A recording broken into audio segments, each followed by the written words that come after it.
Hi అందరికీ, welcome to my channel. ఈరోజు మీకైతే కారీ బిస్కెట్స్ సింపుల్గా ఇంట్లోనే ఏ విధంగా తయారు చేసుకోవాలో చూపిస్తాను. ఇవైతే అచ్చం బేకరీ స్టైల్లో చాలా చాలా టేస్టీగా ఉంటాయి. ఇవైతే మనం ఈవినింగ్ టీలో తిన్నా లేకపోతే వట్టిగా తిన్నా కూడా చాలా చాలా బాగుంటాయి. సో ఖచ్చితంగా ఒకసారి అయితే మీరైతే ట్రై చేయండి. పిల్లలైతే చాలా చాలా ఇష్టంగా తింటారు. సో లేట్ చేయకుండా వీడియోలోకి అయితే వెళ్ళిపోదాం. దీనికోసం ముందుగా ఒక మిక్సింగ్ బౌల్ని అయితే తీసుకొని అందులో ఒక 1 కప్పు మైదా పిండిని అయితే యాడ్ చేయండి. ఇందులోనే 1 టేబుల్ స్పూన్ వాముని యాడ్ చేసుకోండి. అదేవిధంగా 1 టేబుల్ స్పూన్ సాల్ట్ని కూడా యాడ్ చేసుకోండి. సాల్ట్ కూడా వేసుకున్న తర్వాత ఇవి రెండు మంచిగా కలిసేలాగా పిండి మొత్తంని మంచిగా కలుపుకోండి. ఇప్పుడు ఇందులోనే కాచి చల్లార్చిన ఒక 1 టేబుల్ స్పూన్ ఆయిల్ని అయితే వేసుకోండి. వేసుకొని దీన్ని అయితే మంచిగా పిండిని అయితే బాగా కలుపుకోండి.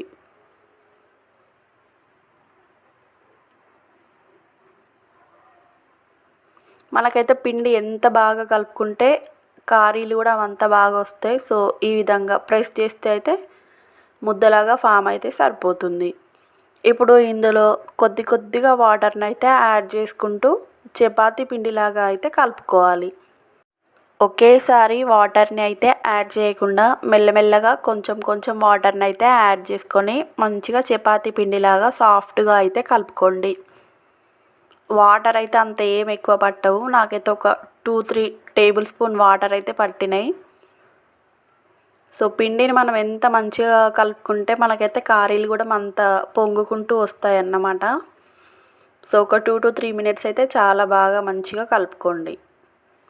దీన్ని అయితే ఇప్పుడు పక్కన పెట్టుకోండి.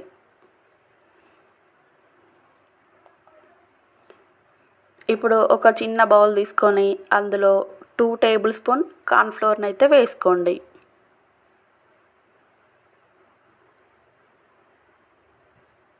వేసుకున్న తర్వాత ఇందులో ఒక 2-3 టేబుల్ స్పూన్ దాకా ఆయిల్ని అయితే యాడ్ చేయండి. ఒకవేళ మీ దగ్గర నెయ్యి ఉంటే కనుక నెయ్యిని కూడా యాడ్ చేసుకోవచ్చు. కొద్దిగా వేడి చేసుకొని నెయ్యిని కూడా యాడ్ చేస్తే ఇంకా బాగుంటుంది. నెయ్యి లేకపోతే ఆయిల్నైనా యాడ్ చేసుకోవచ్చు. యాడ్ చేసుకొని దీన్ని అయితే ఈ విధంగా మెత్తగా పేస్ట్ లాగా ఉండలు లేకుండా అయితే కలిపి పక్కన పెట్టుకోండి. ఇప్పుడు 5 మినిట్స్ తర్వాత పిండి అయితే ఈ విధంగా మంచిగా సాఫ్ట్గా అయిపోయింది.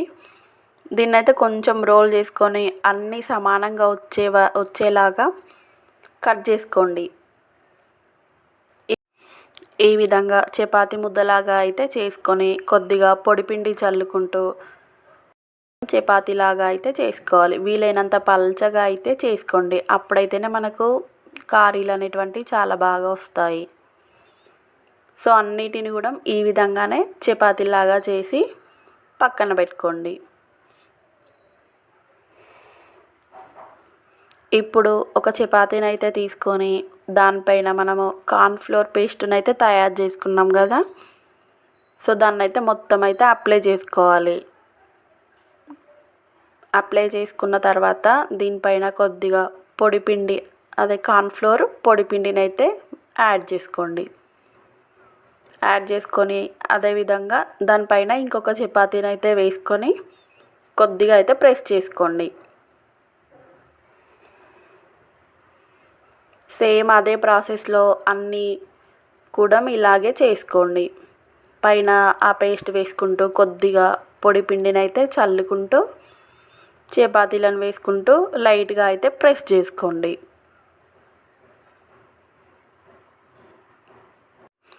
నాకైతే నేను తీసుకున్న 1 కప్పు మైదా పిండికి అయితే ఒక 5 చపాతీలు అయితే అయినాయి అన్నమాట. మీకు కొంచెం ఎక్కువగా కావాలంటే ఎక్కువ పిండిని కూడా కలుపుకోవచ్చు. దీనికైతే మనము మైదా పిండినే యూజ్ చేయాలి. అట్లా మైదా పిండిని యూజ్ చేయడం వల్లనే మనకి బేకరీ స్టైల్లో కారీలు అయితే వస్తాయి. సో ఈ విధంగా అన్నిటినైతే వేసుకోండి. వేసుకొని మంచిగా ఈ విధంగా ప్రెస్ చేసుకుంటూ దీన్నైతే అప్లై చేసుకోండి పేస్ట్ని. మీరు గనక నా ఛానల్ని మొదటిసారి చూస్తున్నట్లయితే please subscribe my channel, press the bell icon for more updates. మనకైతే ఈ విధంగా అన్ని చపాతీలను అయితే వేసుకున్నాము. వేసుకున్న తర్వాత లాస్ట్ చపాతీ పైన కూడా ఆ పేస్ట్ని యాడ్ చేసుకోండి. యాడ్ చేసుకొని కొద్దిగా పిండిని కూడా చల్లుకొని ఈ వీడియోలో చూపిస్తున్న విధంగా ఇట్లా ఫోల్డ్ చేసుకోవాలి. ఇట్లా 2 సైడ్స్ ఫోల్డ్ చేసుకున్న తర్వాత మళ్ళీ కార్నర్స్ని కూడా ఫోల్డ్ చేసుకోవాలి.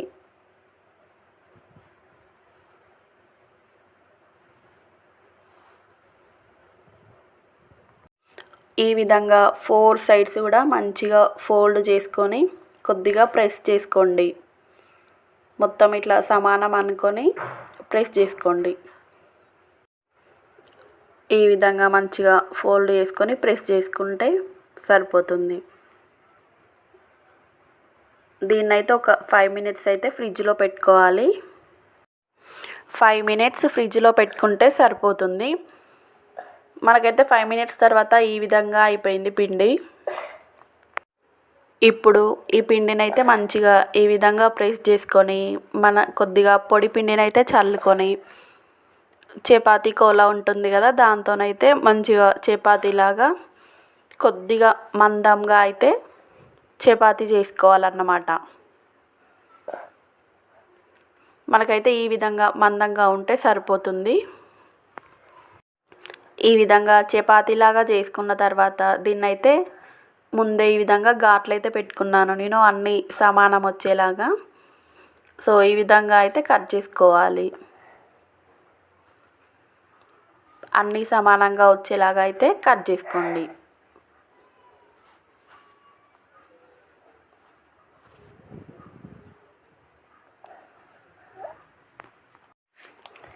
కట్ చేసుకొని వీటిని నిలువుగా కట్ చేసుకొని మరి అడ్డంలో కూడా కట్ చేసుకోవాలి. సో మీకు కొంచెం పెద్దగా కావాలంటే కూడా పెద్దగానే కట్ చేసుకోండి. నేనైతే ఈ సైజులో అయితే కట్ చేసుకున్నాను. సో ఇవైతే ఏం అతుక్కోవు, మంచిగా సింపుల్గానే వస్తాయి మనకు, ఎందుకంటే పొడి పిండి పెట్టి చేసుకున్నాం కదా. సో ఈ విధంగా అన్నిటినైతే తీసుకున్నాను నేను. తీసుకొని ఒక ప్లేట్లో అయితే పెట్టుకోండి. మనకి ఇంత మందం ఉంటే సరిపోతుంది.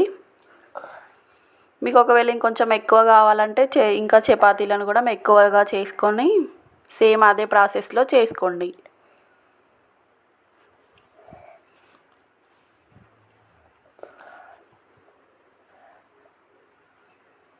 ఈ విధంగా అన్నిటినైతే తీసుకొని ఒక ప్లేట్లో పక్కన పెట్టుకోండి.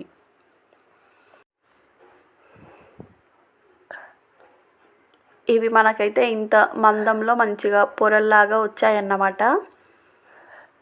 సో వీటినైతే ఇప్పుడు ఆయిల్ హీట్ చేసుకొని అందులో వేసుకొని డీప్ ఫ్రై చేసుకోవాలి.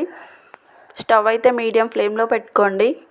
ఆయిల్ కూడా ఎక్కువగా హీట్ అవ్వాల్సిన అవసరం లేదు, నార్మల్గా హీట్ అయితే సరిపోతుంది. వీటినైతే వేసిన వెంటనే కదల్చకుండా ఒక 2-3 నిమిషాలు అయితే వెయిట్ చేయాలి. సో మనకైతే ఈ విధంగా పొంగుతాయి.